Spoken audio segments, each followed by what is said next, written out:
सावधान। ओम नमः सिद्धेभ्यः। ओम नमः सिद्धेभ्यः। ओम नमः सिद्धेभ्यः। ओम जय जय जय। नमोस्तु नमोस्तु नमोस्तु।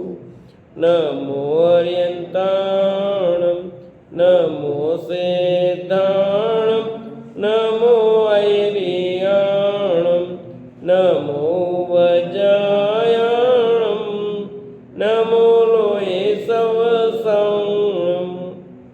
मंगलम भगवान वीरो मंगलम गौतमो गणी मंगलम कुंद कुंदारो जैन धर्मोस्तु मंगलम सर्वमंगलम मांगल्यम सर्वकल्याणकारकम प्रदानं सर्वधर्माणां जैनं जयतु शासनं जैनं जयतु शासनम्।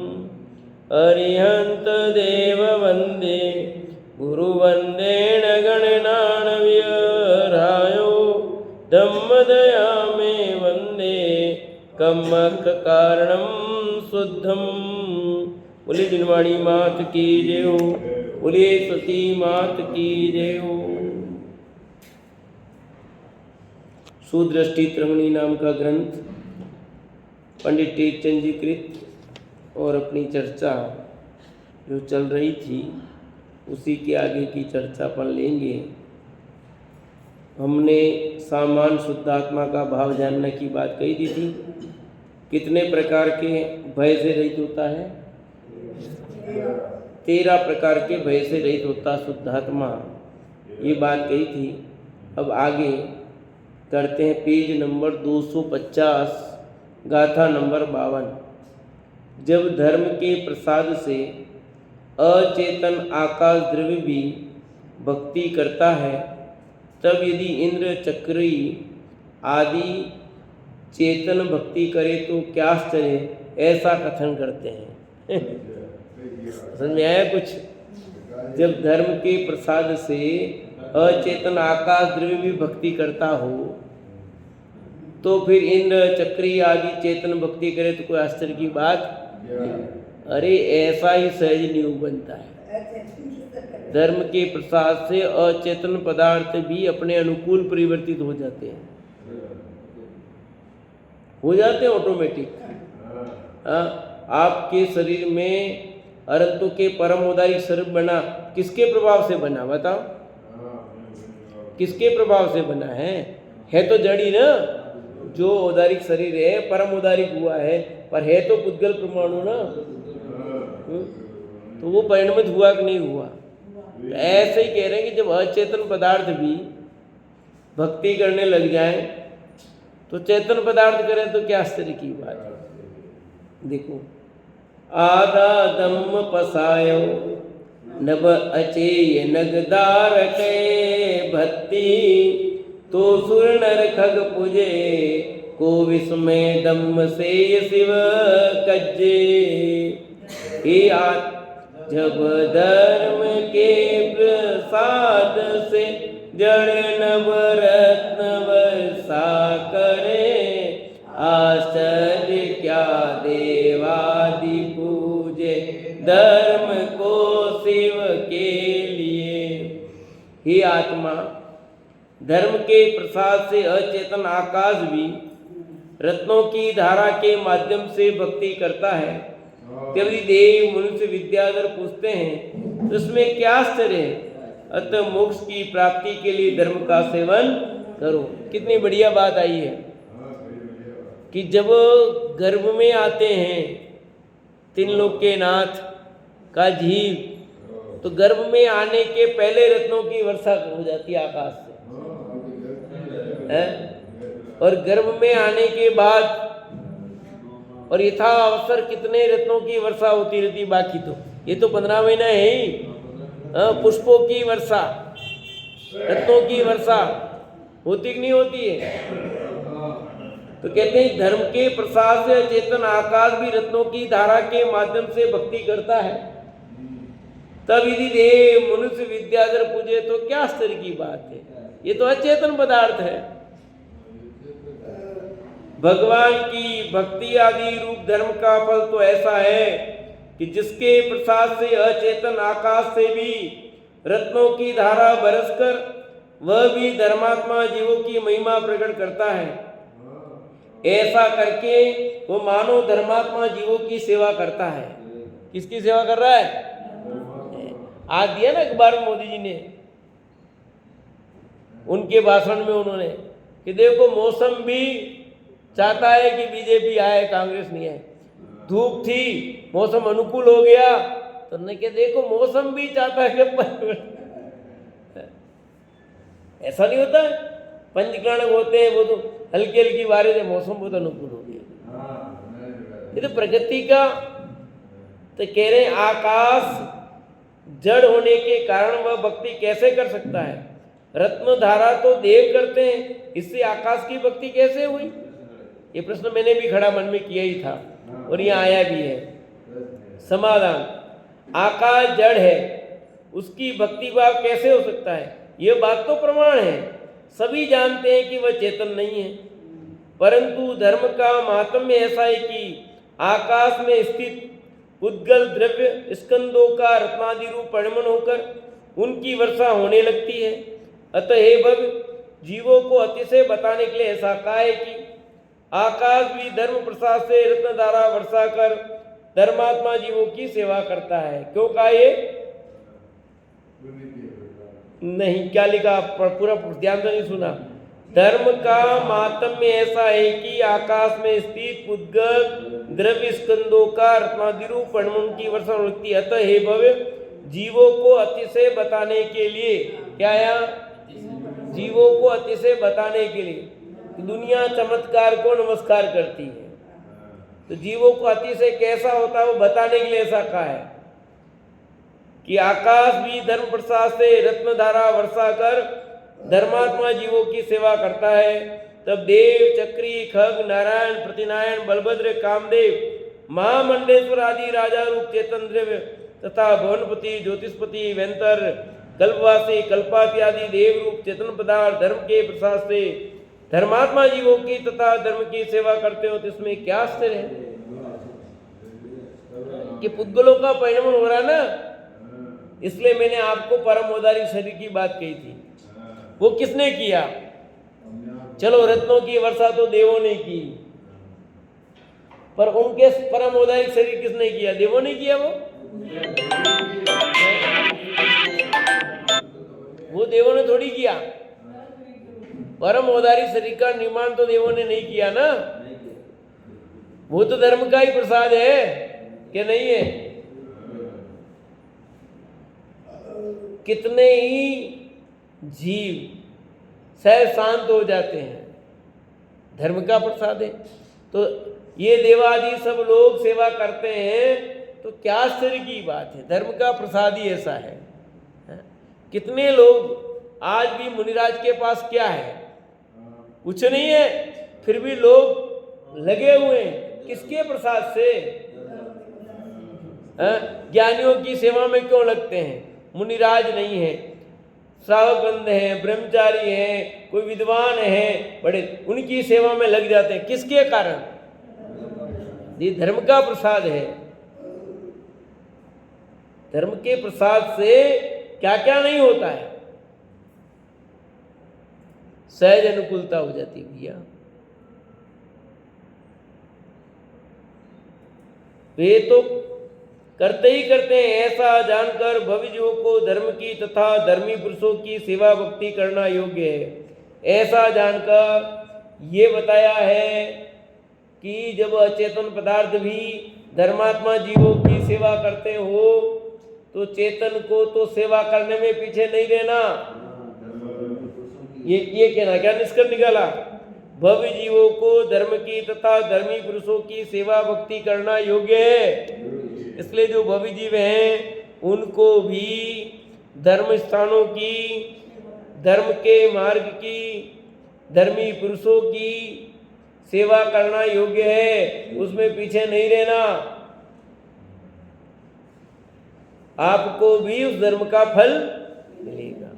उनको तो मिलेगा, पर तुम भी उन धर्मी की सेवा करते हो तो तुम्हें भी धर्म का फल मिलता है। धर्म का प्रसाद अलग है, पर लोगों को उसकी कीमत भाषित होती नहीं है, वे अन्य अन्य कारण मान लेते हैं।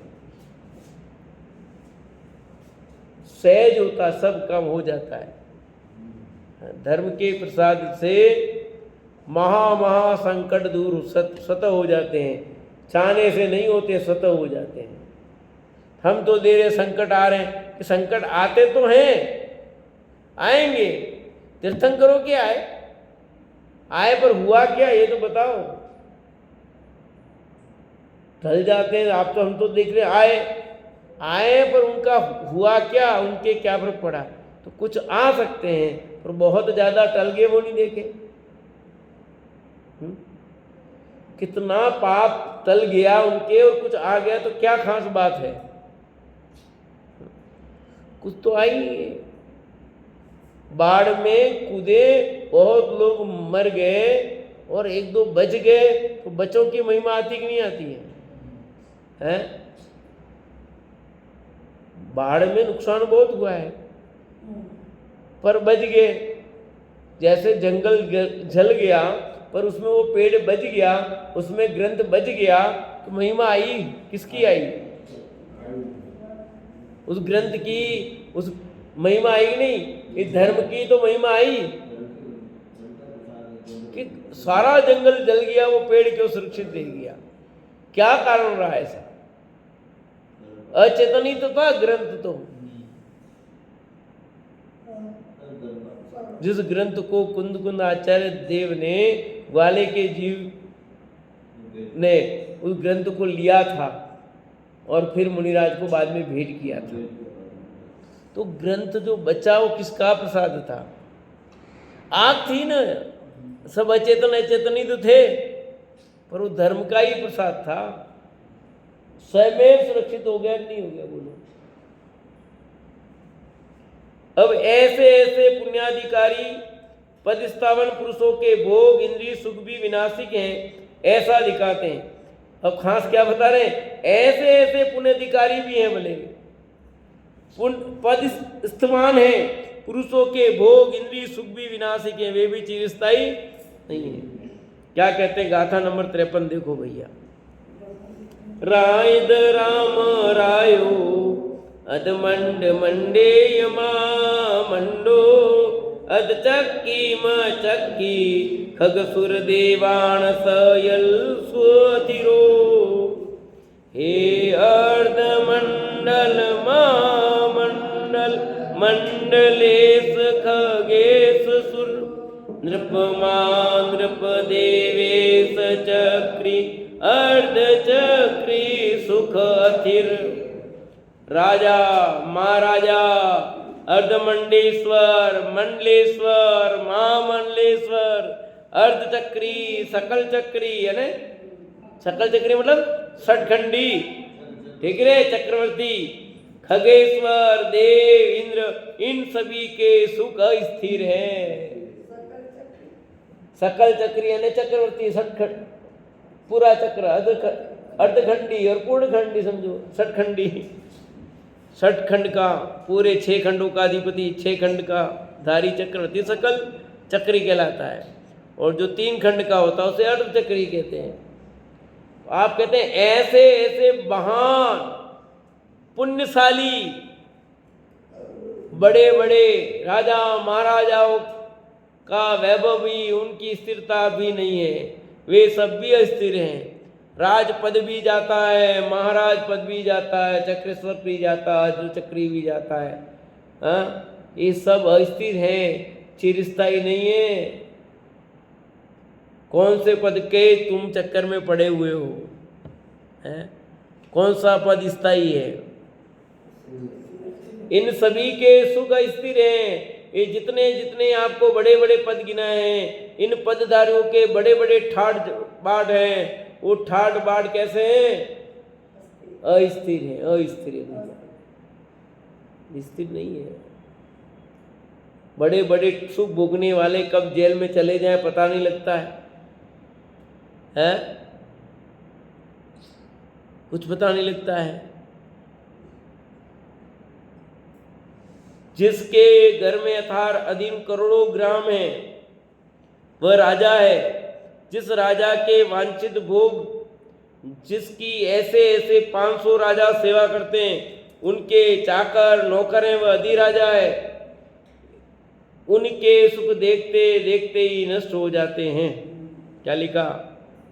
जिसके अधीन करोड़ों ग्राम है, करोड़ों गांव, वो कहलाता राजा। जिसके अंदर में करोड़ों गांव होते हैं वो राजा। और वो राजा वांछित भोग जिनके ऐसे ऐसे 500 राजा राज्य सेवा करते हैं, चाकर नौकर है, वो फिर कहलाता अधिराजा। उनके भी सुख देखते देखते नष्ट हो गए। बिजली की चमक देखते देखते क्या होती है? क्षणभंगुर है सब। ये जितना वैभव दिखाई दे रहा है, वो कहते हैं सुख देखते देखते ही नष्ट हो जाते हैं। बिजली के मुताबिक लिखा है, कई जगह लिखा है, बिजली चमकती है खत्म, धनुष के समान भी कहा है, पानी के बुदबुदे के समान भी कहा है, काकनी का जीवन है पानी की बूंद।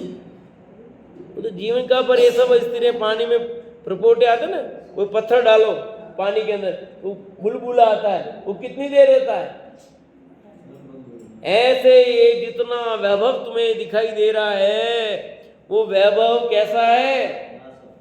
विनाशिक है, नाशवान है। कितना भी हो, कोई भी हो, चिरस्थायी नहीं रहता कोई भी। एक राजा जिनकी सेवा करते हैं वो महाराज, 1000 राजा जिसकी सेवा करते हैं वो महाराजा कहलाता है। महाराजा किसको कहते हैं? मुनिराज को अलग, ये अलग चल रहे अभी। मुनिराज को महाराज कहते हैं, वो अलग है। और खाना बनाने वाले को भी महाराज कहते हैं, अलग। और महाराज की खेड़ी में महाराज है, वो अलग। क्यों काका, आप भी महाराज हो? खेड़ी है ना, महाराज की खेड़ी है। तो ये सब तो वो नहीं, यहाँ अभी राजनीति वाली बात चल रही है अभी। राजनीति में 1000 राजाओं पर जो राजा होता है वो महाराजा, उसकी विभूति 2000 राजा जिसकी आज्ञा मानते वह अर्धमंडलेश्वर भी। 2000 राजा जिसकी आज्ञा मानते वो क्या कहलाता है? अर्धमंडलेश्वर। उसकी संपदा 4000 जिनके चरण कमलों की सेवा करते हुए मंडलेश्वर नाथ। इनके भोग 8000 राजा जिनकी आज्ञा मानते हुए महामंडलेश्वर। उनकी संपदा जिनकी 16000 8 खंड के राज्य सेवा करते हैं, वे 3 खंड के अधिपति। उनके भोग आर्यखंड संबंधी 32000 देशों के 32000 राजा जिनकी सेवा करते हैं, ऐसे चक्रवर्ती सठखंडनाथ। उनके पुण्य का महात्म्य कहना संभव नहीं है। यानी राजा हो, महाराजा हो, अर्धमंडलेश्वर हो, मंडलेश्वर हो, महामंडलेश्वर हो, अर्चक्री हो और चक्रवर्ती हो, 1000 राजाओं का महाराजा हो, 2 राजाओं के अधिपति हो, 4000 का हो, 8000 का हो, 16000 का हो कि 32000 राजाओं का हेड हो, पर इन सब की भोग संपदा कैसी है? बोलो, स्थायी है कि अपनी? तो स्थायी है, आपके हो नहीं हो। मेरी संपदा तो स्थायी है। सोच के बोलना भी, वापस चक्कर में डाल दूंगा, ध्यान रखना। आपकी संपदा तो स्थायी है, परंतु जिसे आप अपनी मानते हो वो संपदा है। ख्याल में नहीं, क्या करें, एंगल बदल जाता है, ध्यान रखना पड़ता है। मेरी संपदा, जो असली मेरी संपदा है, वो चिरस्थायी है।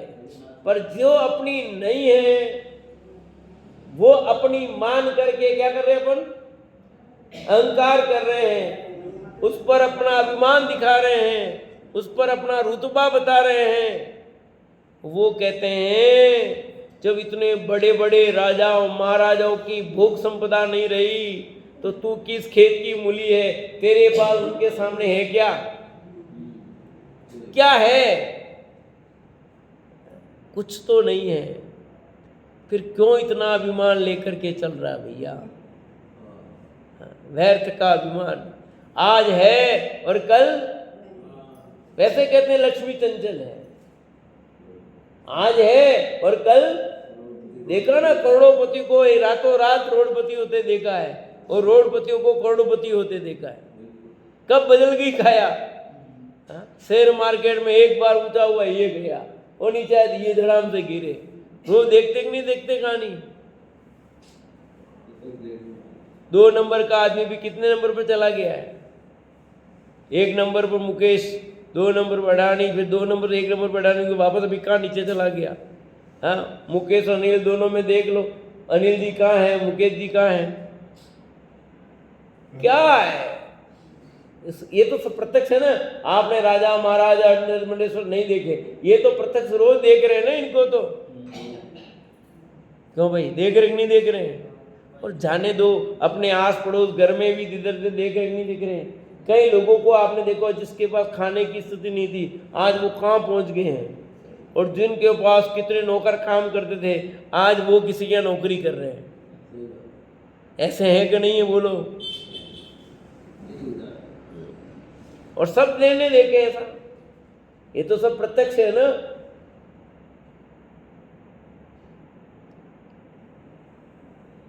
छियानवे 96,000 तो दिवांगना समान महासुंदर विनयवान रानियां हैं। कैसी? 96,000 देवांगना समान महासुंदर रानी और विनयवान रानियां। ऐसी नहीं कि जाओ यू छुटकारा नहीं देती है, जो स्वयं महाराजा के हर समय सेवा में हाजिर है। महाराजा तो रानी की सेवा नहीं करे, अपने तभी पत्नी की दर्द सिर दबाए, पैर दबाए, सब दबाए, पर महाराजा चक्रवर्ती कभी अपनी पत्नी की सेवा नहीं करता। पर सारी पत्नियां चक्रवर्ती की सेवा में हाजिर रहती है। यहां तो अपने कैद अपने तो बैग लेके चलना पड़ता विवेक जी, हाँ नहीं चलना पड़ता है। और उसका पुण्य कैसा है? ऐसे उनकी रानियों को भी लेकर नहीं चलना पड़ता, बहुत होते हैं, पर रानी चक्रवर्ती की सेवा में सारी रानियां हाजिर, खुद हाथ से। आज देखो, आज भी बड़े बड़े जो लोग हैं उनके जूते कौन पहनाता है उनको?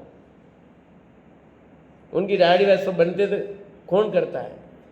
और यहाँ तो अपने दादागिरी करती है हमारी पत्नियां, है? ऐसा अपना पुण्य, उनका पुण्य कैसा? यूं कहने करती कैसा पुण्य उनका। तब भी 96,000 रानियां सुंदर। चक्रवर्ती धर्मात्मा होता है, सुंदर उसकी रानियां 1-2 नहीं है, 96,000 है। अपने को एक को संभालने में पसीना आता है, वो 96,000 को रोज संभालता है। फिर कैसी है? विनयवान है, जो कहे हुकुम मानती है। यूं नहीं कि यहाँ को बैठ, वो कहे बैठ जाओ तो बैठना ही है, यूं तो बैठे नहीं है तो अपने को बैठा दे। सही है कि नहीं? आप बैठा दो उनको, उल्टा काम है। यहाँ तो जमाना असुर कहीं करो, जिनकी हजारों देव आज्ञा मानते हैं। क्या कहा? जाने दो आप रानियों की बात, हजारों देव जिनकी आज्ञा में हाजिर हैं। आपके तो बेटे नहीं माने, आपकी बात बेटी नहीं माने, और उनके तो बेटा बेटी की बात छोड़ो, हजारों देव जिनकी सेवा में हाजिर हैं। सारे पुत्र आज्ञाकारी होते हैं उनके, सारी पत्नियां हमारी जैसी पत्नियां नहीं होती उनकी, सब आज्ञाकारिणी पूर्ण, जैसा कहो वैसा। कहने का जरूरत नहीं, पहले हाजिर हर तरह से सेवा में हुआ है, उसके पहले स्वागत होता है। और यहाँ तो खाना हो तो खाओ, नहीं खाना हो तो वाह, थाली रखी ठीक है, जो बन गई तो खाई लो, नहीं तो ठीक है। और वहाँ तो सेवा में बहुत हाजिर हैं उनके, ऐसा पुण्य। फिर भी ये सब क्यों बता रहे हैं? इतना सब अरे ऐसा होने पर भी वो स्थिर नहीं है, ये समझाना है। तुम्हारे पास क्या पुण्य है भाई, है इतना जिसका पुण्य है, पुण्य का ठाट देखना तुम्हें, वो पुण्य का ठाट दिखा रहे हैं यहाँ, तो भी वो पुण्य भी स्थिर, ये समझाना चाह रहे हैं यहाँ पर।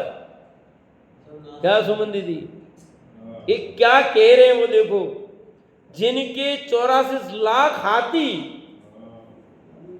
पर वे हाथी भी क्या करेंगे, उनको रखेंगे, उन्हें भी वे छोड़ देंगे।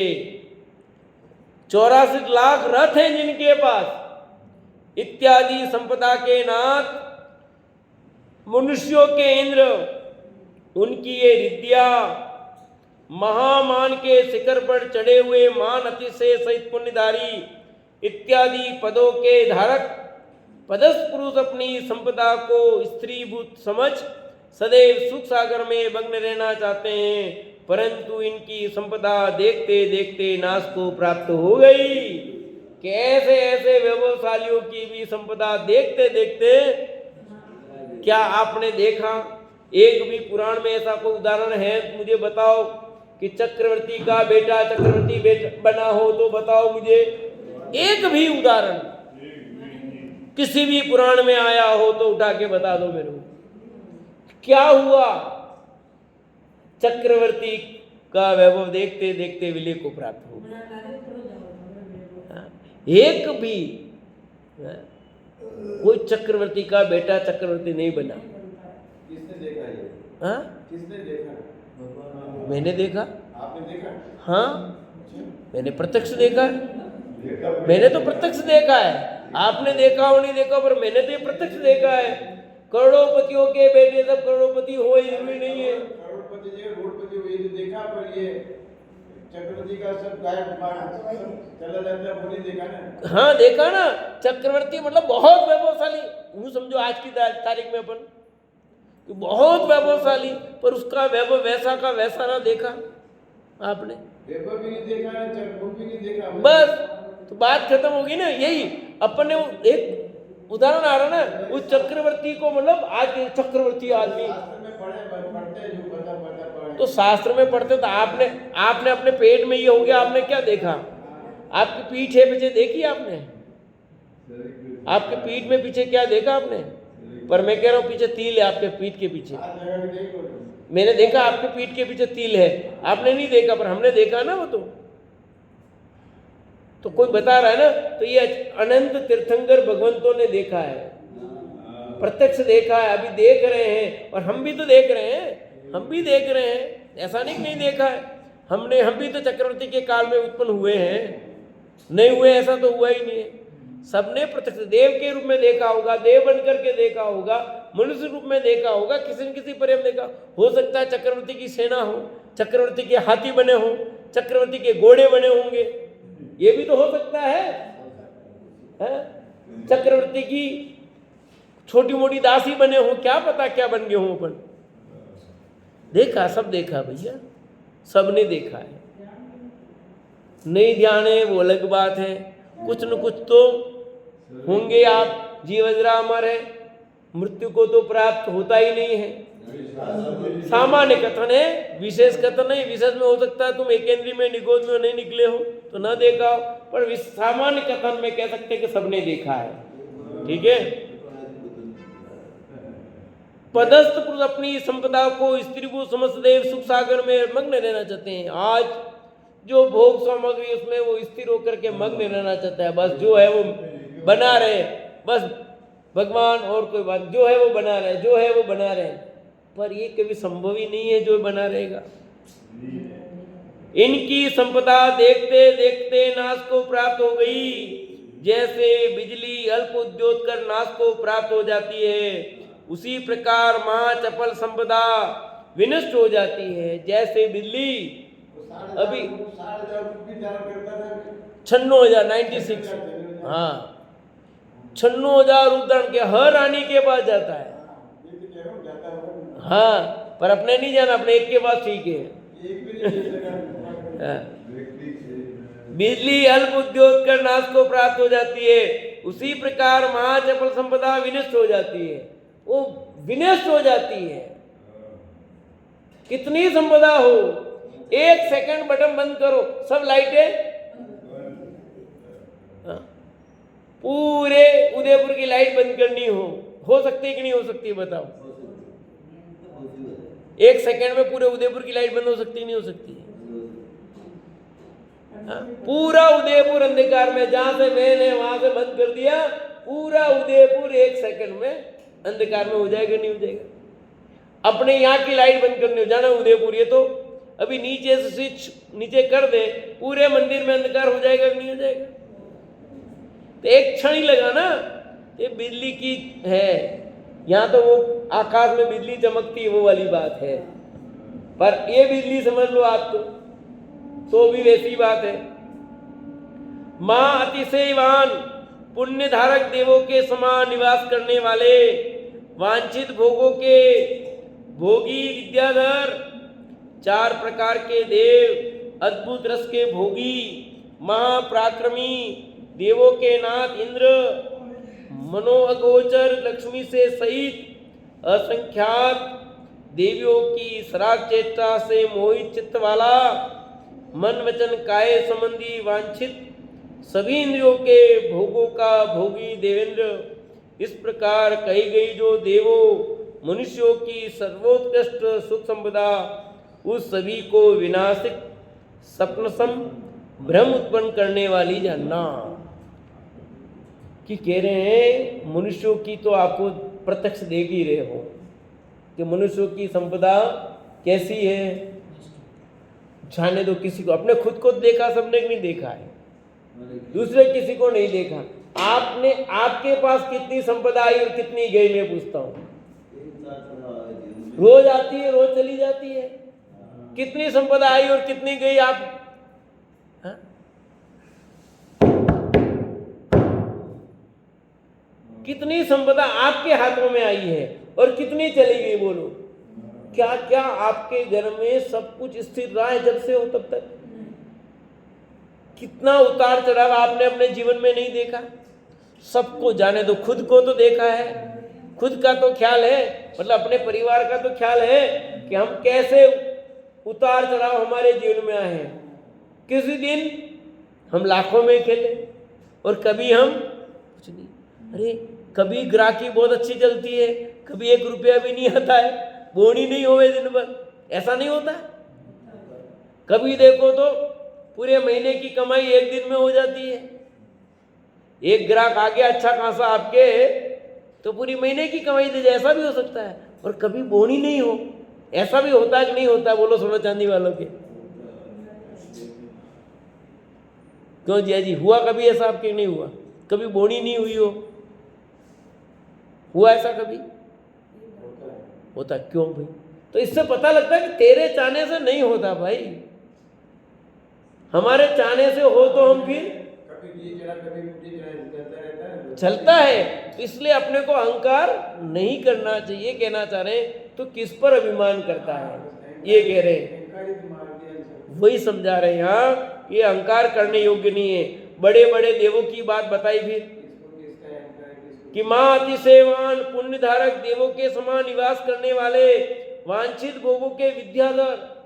मनुष्यों में एक विद्याधर होते हैं जो स्वयं प्लेन की तरह चलते हैं। वो मनुष्यों में एक विद्याधर मनुष्य होते हैं, वो उन मनुष्यों को विद्या प्राप्त होती है। उन विद्या के बल से वो आकाश में गमन कर सकते हैं सीधे, उनको फ्लाइट के लिए पैसा नहीं लगते हैं।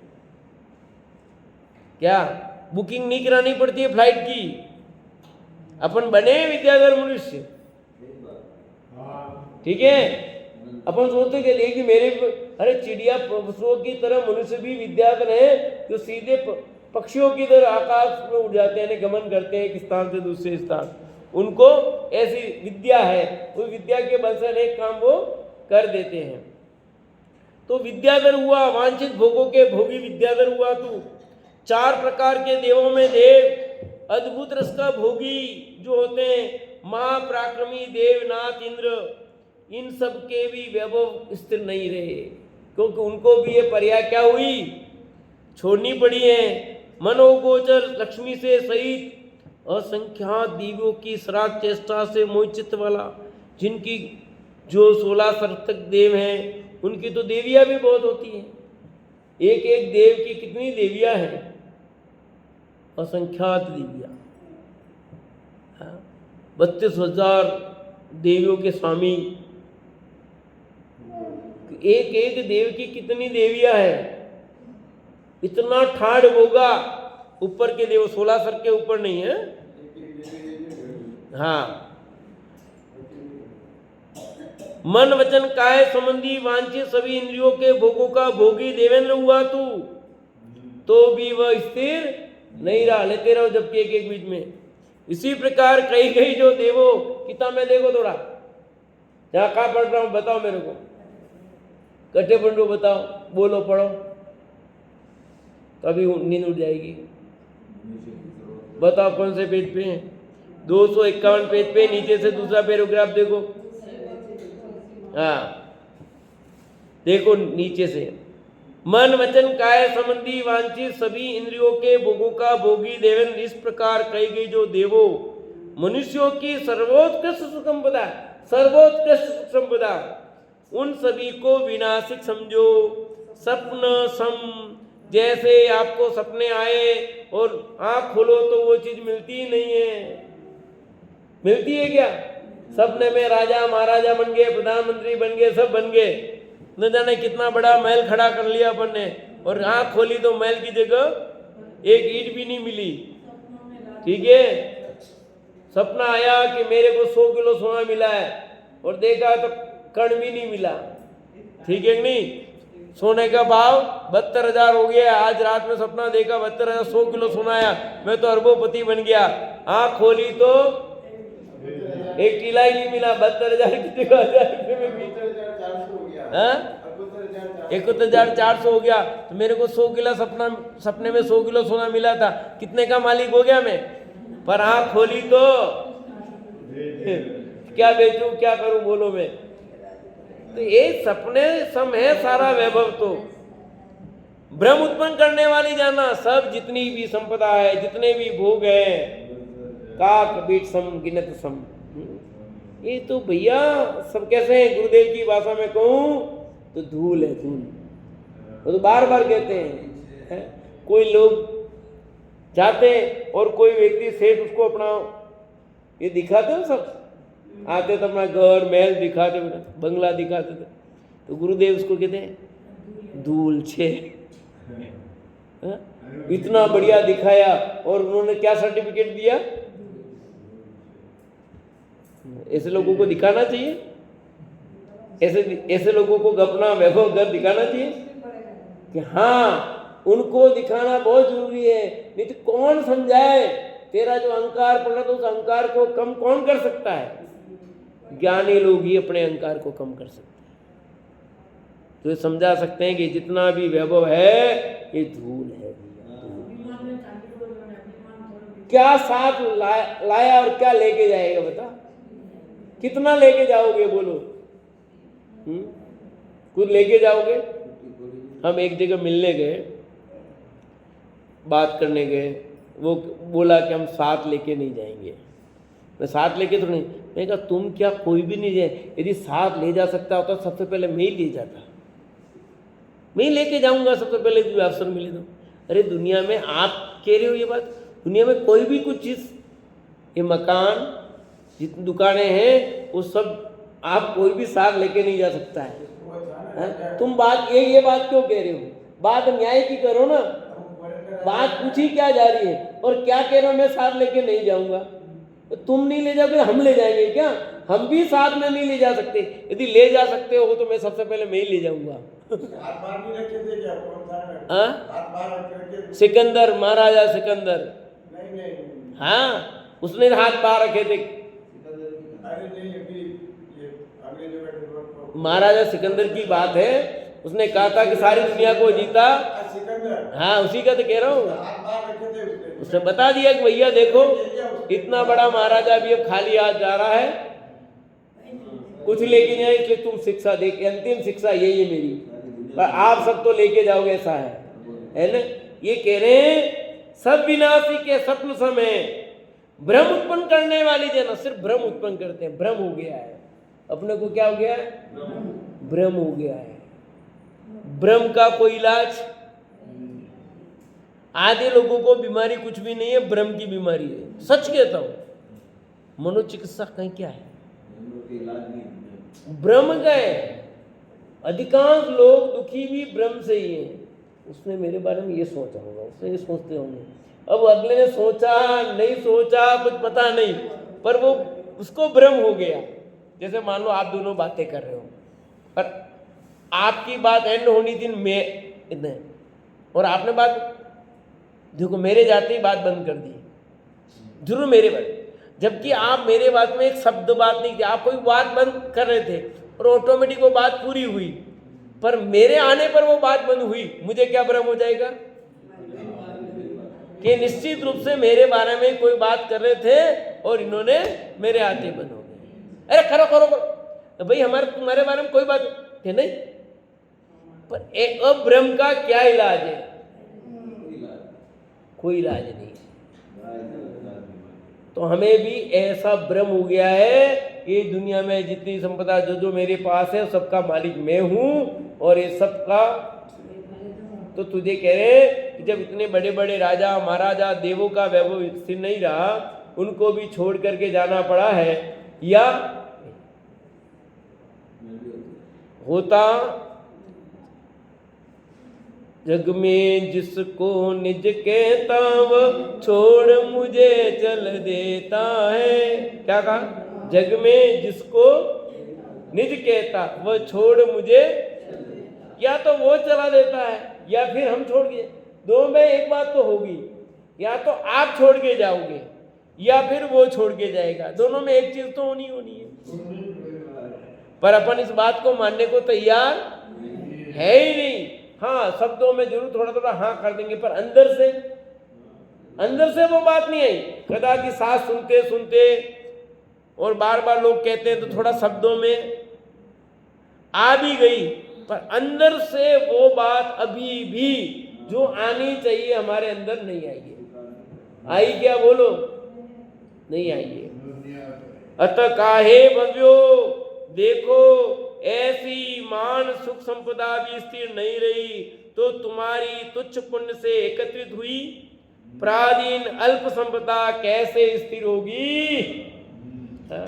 क्लियर कर दिया, स्पष्ट शब्दों में कह दिया, जब इतनी मां सुख संपदा भी स्थिर नहीं रही तो तेरी तो तुच्छ पुण्य से एकत्रित हुई है, वो प्राचीन अल्प संपदा स्थिर कैसे रहेगी? सोच।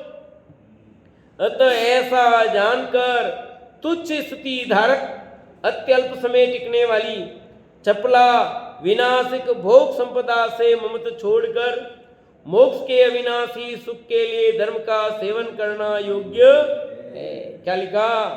कि ये चपला है, बिजली समान है, विनाशिक है, भोग संपदा, इनके प्रति ममत छोड़ दे और मोक्ष के अविनाशी सुख के लिए धर्म का सेवन करने योग्य है, अतः उसमें लग जा। ये तो जितनी आएगी वो जाने वाली है, रहने वाली नहीं है। इधर आई इधर गई, इधर आई इधर गई, आती जाती रहेगी, और इस स्थिरता नहीं है। जो स्थिर है उसको पहचान और अपना काम कर ले भैया। स्थिर चीज को पहचानो और तू स्वयं, तेरा धर्म तेरे साथ चिरस्थायी। बोलते नहीं, क्या बोलते हैं चिरस्थायी में? चिर रक्षक धर्म हमारा, वो धर्म हमारा साथी, बिन हमारा कोई था जग के साथी। कि चिरस्थायी धर्म है और कोई नहीं है। भले रोज बोल देते हैं पूजन में, चिर रक्षक धर्म हमारा, चिर रक्षक धर्म है और चिरस्थायी वही है। तो यहाँ पर निष्कर्ष के रूप में यही बात कही गई है कि जो धर्म है वही चिरस्थायी है, हम उसको ग्रहण करने का प्रयत्न करें, उसका सेवन करें। इसी के साथ विराम।